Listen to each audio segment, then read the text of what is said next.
I started to pay attention to you actually expounding beyond the music. One of the videos that I saw was you talking about your father and how he was Yes. like Superman to you because you were shaving, Yeah. and you're talking about he Yeah. was like Superman to you. And then you never, I kind of got the feeling that you never got a chance to ever see him cry. And I'm Yeah. wondering, in that same vein, were you as a man growing up like not allowed to cry? And if so, how did you express yourself? How did you find did you find yourself frustrated? And then later on was a cathartic moment where you realized, I have to let this go. Yeah.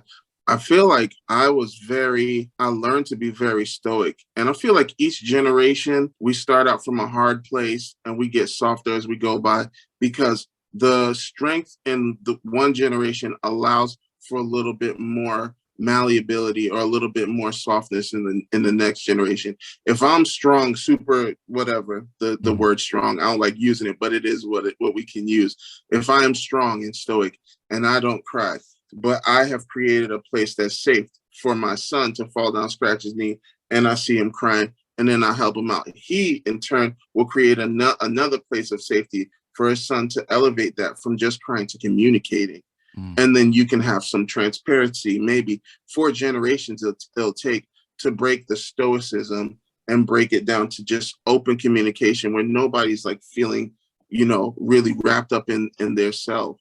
And for me, my growing up and becoming a man, I was very stoic. I was not letting anybody see the cards at all. Like I did not cry at movies. I did not cry at a funeral. I didn't do any of that stuff. And it wasn't until like I went through a real tough time where I have all these emotions inside that I'm so frustrated with, that I'm trying to make it. I'm trying to do this thing. And Patience comes up beside me. This is after we get married. And she's like, talk to me. How do you feel? I'm like, what? I don't even know how to answer that. How do you feel? Like, I feel a million things. I'm angry. I'm happy. I have so many feelings. How do I articulate it? And she actually took the time to sit down and wait for me to answer and to start sharing. Okay, I feel sad. Why do you feel sad? What happened to you today? Shoot, I got talked to at work and I feel like failure. Like things like that started to happen, that I started to have more transparency, that I see people now. I'm able to put myself in other people's shoes, and I see other people that's in that same place. And I'm like, I don't want them to be there because you're locked into your feelings and you feel like you have no outlet.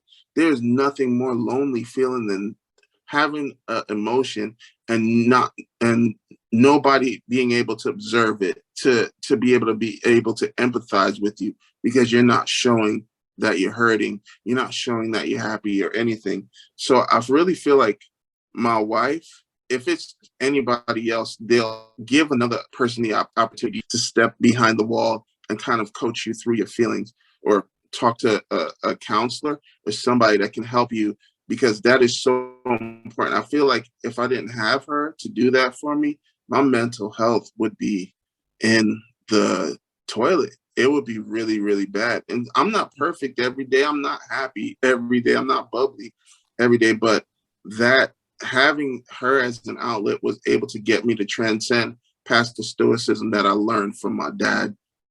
Nice. Yeah, that to me, I grew up, hearing, that same situation where you weren't a man if you cried. So Yeah. I was on the other end of that. I'd cry and people would be like, "Oh, you're not a man," you know what I mean? And I just had to just say, you know what? I guess I'm not then. If that's what you consider a man, I guess I'm not. Because that way I didn't have all this tremendous anger that my friends did. My friends couldn't let stuff go. They'd be Yeah. so angry for weeks at end, and I let it go real quick. And they'd be like, "Oh, why you let it go?" I'm like, because what am I gonna do with it? What am I gonna do with it? I can't solve that problem. The only way I can solve it is to let it go, and let it out. You let it out eventually. Usually for me, I let it out almost immediately now. It's a muscle that you have to work to be able to give yourself an opportunity. I'm working on it. I'm working on it. You got to, because that's the only way you're going to get to that phase of like not letting things actually deter you from where your mission and where your purpose is. And you have to practice it. And every week I get people trying to take me away from my purpose. And some of them I give a few minutes, a day maybe, and that'll be it. I let it go and move forward. Yeah. Yeah. That's powerful. Yeah. As a kid, like me seeing that happen, where people see people engaged into their emotions so readily and so quickly, that was very confusing to me, because I'm like, I feel bad for this person. I still had the empathy. I just didn't know how to like display it after a while. I went through some serious childhood trauma, but I hear stuff from my dad. My dad says one time we were in New York and I was a little kid. I may have been 4 or 5. And there was this homeless person on the street just sitting on the floor. And they were like, this person smelled bad. They said all this stuff. And I broke away from my parents and ran straight to them and jumped into their arms and hugged them. And the person broke down crying. And I was wiping their face. And my dad was like, oh my God, I'm so sorry. I'm so sorry. And the person was like, no, it's okay. It's okay. And they cried and I was just holding them and they were holding me. And they told me that story. And I'm like, that is, wow. Because I'm super reserved. That's what I used to be like. I think that is the best version of me. And so each day I try to make it back to that little guy. That's awesome. See, that to me, that says that has always been your spirit. You were trained otherwise. Yeah. You were trained otherwise. And so your spirit has always been like that. And believe it or not, that's the spirit that you show on TikTok, that you show on your program.